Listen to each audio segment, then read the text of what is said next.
Page 126, number 27. Confirm that f and g are inverses by showing that f of g of x equals x and g of f of x equals x.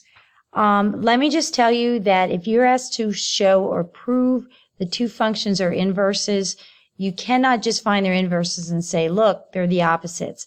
This relationship is the proven way to show that two functions are inverses. And that's what I would expect to see. That guarantees you have an inverse. That is the way the inverse is defined, is based on the compositions of each other, that they both equal the same value, which is x. Not negative x, not x squared, but x. So that is what I would be expecting you to do on any assessment. Okay, so let's start with f of g of x. So we're going to take 3 times x plus 2 over 3, substitute g in there, and then our minus 2.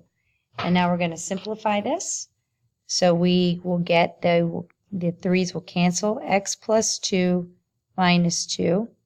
So f of g of x equals x. So that's good. Had it not equaled x, we could have just stopped and said that they were not inverses. But we're being told that they are. We're just supposed to confirm that. Okay, now going the other way, we're going to do g of f of x. So we're going to start with g, and we're going to replace x with f of x. So we're going to have x will become 3x minus 2. And then we have our plus 2, and that's all divided by 3. So then this simplifies to 3x over 3. So g of f of x equals x. So since they both equal x, we have confirmed that f and g are inverses.